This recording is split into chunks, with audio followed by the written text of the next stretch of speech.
Okay, we're live. Hello, everyone. This is Lesley Dale with the TFP, and I'm Ellis Smith.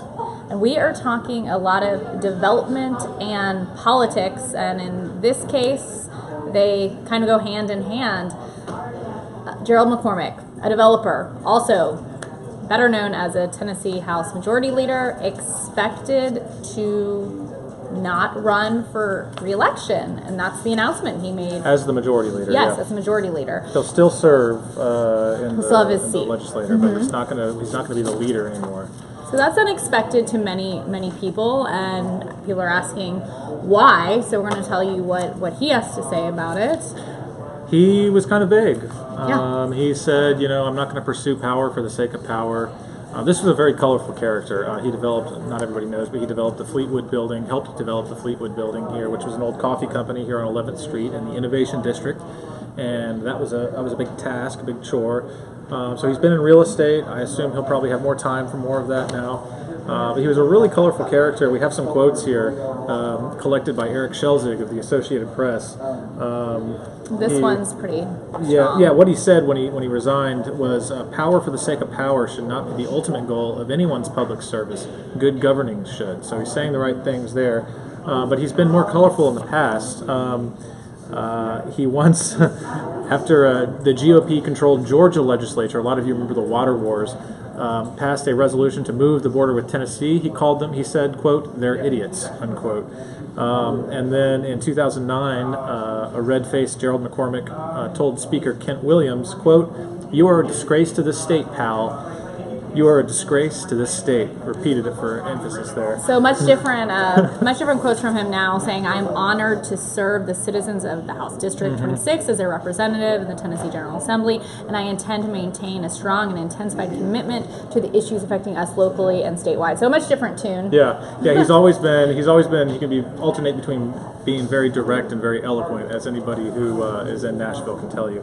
And we'll talk more about Gerald McCormick tomorrow and in subsequent days. He's kind of our guy in Nashville, so we do care about what happens with him, and we'll keep you updated on that. Our political reporter Andy Scher, based out of Nashville, is doing a follow today because a lot of people are asking, what's up with that? Why? He wasn't real specific, so right. I don't know. Find out. Yeah, and we have reactions coming in from both sides, Democrats, Republicans, so we're trying to get to the bottom of it for you. Or Andy Scher is in Nashville, so he's going to have his story in, and we'll have that for you. So let's move on to more development like we talked about.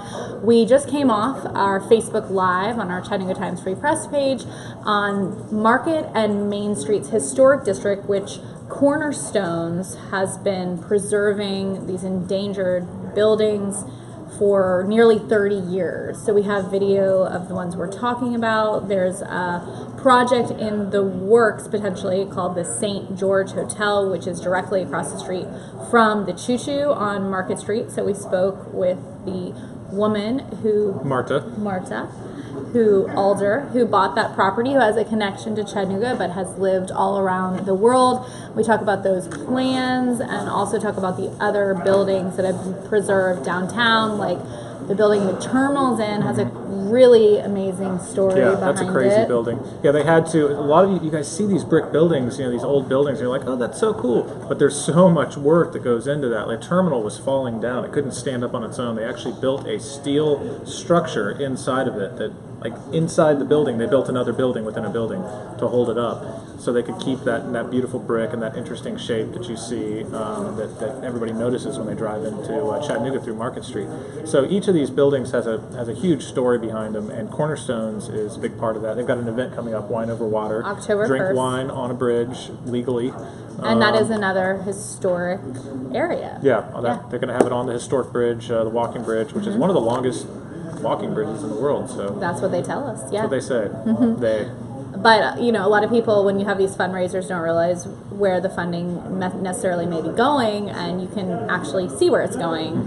And we tell you about that and tell you where you can actually find a map to pinpoint all of the endangered buildings that have now been preserved, or what other projects are in the works, like the St. George Hotel that we told you about. So check that out on our Facebook page. And this is another huge piece of development news we have. Another for older you. building, not as old Yes. as the St. George, but it's still pretty old. The Gold Building, you guys pass by it every Old time you go Blue down. Cross. Yeah, 24, 27, whatever. And it's that Gold Building. That's a very creative name.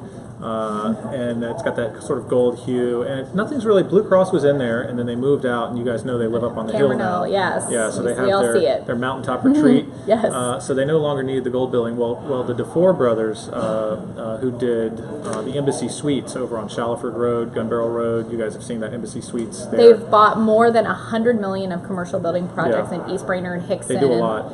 And so people are asking again, why? Why are they doing this downtown? They say it's from the urging of their children to turn their attention a few years ago to So downtown. the millennial generation. So thank you, Yes. millennials, for doing that. Yeah. But it's going to be about $80 million bucks or so that they're going to spend on it, which is not a small project. It's enormous. They're going to do, they say, 254 rooms in the hotel, so that's pretty large. Westin. On top of all the other hotel rooms that we've got here, there's going to be a Shoeless Steakhouse. Yes. So that'll go. So they've already done a Ruth's Chris Steakhouse up on Shaliford Road. So now they're bringing a Shoeless. Should be interesting. Pinkberry. Pinkberry, which I'm even not in New familiar York, with yeah. Pinkberry. Oh, it's Is it good? everywhere. Yeah, it's really good. It's really good. I like it a lot. Pete's Coffee, Millenium Bank, at least 3 new retailers. And if you see, you can see my notes, but in our story it says who's coming downtown. So the ground here. floor will be retail. So it'll be, what they want is, it's kind of twofold. It'll increase the kind of activity on that street. You'll have more retailers, you'll have more people walking around there, and that'll hopefully bring up that whole area. Obviously, while there's the construction going on, will be a little loud, but as soon as that's done with, I expect that we'll see a lot of stuff happening there. Yeah, definitely. So that is a huge That's a big project in the works. There's going to be a 10,000, is it a 10,000 square foot ballroom in there? Ballroom, so you'll be able to, 24 meeting rooms. Yeah. The DeFore brothers, one of them said, as you mentioned, Ruth's Chris helped make the Embassy a destination hotel, and based upon our experience there, I would be afraid to bring in a luxury hotel without a high-end steakhouse. They give a lot of candid thoughts about why they're doing this, and it's going to be a and their Westin, vision. right? Did we say Westin? Yes. So if you So like, we don't have a information Westin on yet in that, town too. that I know of. Correct me if I'm wrong. No. But No so this will be Westin. the first Westin in Chattanooga, and we kind of got an inkling of this several years ago. Actually, those of you who are eagle-eyed, we went to somebody gave us a tip that there was the Westin website accidentally mentioned this. Oh, really? And that's how we found out. Was that Oh. the Westin website was like coming to Chattanooga, and then it's gone. It disappeared, but not before we called and got a comment. But so this has been sort of rumored for a while, I guess, and then we've done a couple stories on it. But it's definitely happening now. They're actually having a party this weekend that we have information about too. So they're celebrating the potential. And, the kickoff. Yeah, it's moving forward. It's actually not a potential. It's moving forward, and More money. Yeah, more money. More money to $50 million too. this time, going to Cleveland State Community College. I guess the states are going to cough up a bunch of it. It's not clear specifically everything they're doing, but it's going to go into campus improvements. Building renovations. They say things like technological, improvements, and okay, well, whatever. But it's going to be a lot. $50 million. That's a lot of walking around money. So they ought to be able to do a lot over there. I think you'll see a lot of new things on that campus. And some officials have said we've got a long ways to go, but I'm glad it's at least getting for us to see the light at the end of the day. Yeah, it still has to be, I believe it's cleared a hurdle, but they still need, it's in the capital budget, but they still have to, I think there's still some sign-offs that need to occur. Yeah, it'll now face scrutiny from the Tennessee Higher Education Commission as that agency which coordinates everything. The budget will have to go to Haslam in the end, Governor Haslam. You can't just get $50 million real easily. There's a lot of signatures that have to go. It's got that first hurdle. But it's got the stamp of approval from the Board of Regents, so that's good. Okay. So a lot of people who graduated are very excited, and I'm sure those it's nice to see good things happen at your alma mater. Good things are always good wherever they come from. And with the Tennessee Promise, that Haslam has signed, giving a lot of people the free 2-year ride incentive. to a 2-year school. Part of this may just be kind of getting ready for that, influx of students, or trying to deal with the current influx of students that we've seen at Cleveland State, that we've seen at Chattanooga State, and a lot of these technical schools where people are going now because we found here in Tennessee we've got we need more welders, we need more pipe fitters, we need more mechanics, we need more plumbers, and so these, or whatever. I mean, there's a million things they do. We need more nurses. I'm sorry if I'm leaving out your profession of choice. Teachers. Always yeah. teachers. We need everybody. We need hairdressers. So we've got. I need a hairdresser. Yeah. But we've got outside. So there's a huge demand for those types of people, and these colleges are rushing to fill that void. And with the scholarship that Governor Haslam is providing, I think they'll definitely be able to make use of the $50 million. The 2-year, and then you have the scrutiny on the other side from some of the 4-years, like UTC, that are saying that they think that the Haslam Tennessee Promises 2-year incentive is hurting their admission. So you have all sides that we've covered for you. So we'll continue to do that, and the progress of this $50 million to Cleveland State Community College. And we have things to look forward to this week too. Ironman is coming up. So and we're going to talk to David Cobb, who is our outdoors. He tells me it's outdoors. Outdoors plural. He's our outdoors plural reporter. And he'll be here to talk about what we're going to expect with the Ironman. It's an all-day affair on Sunday. A lot of roads will be closed. We're considering which one of us is going to cover. We're going to draw straws. The beginning of the swim at 5 a.m. or something. I think you should do it.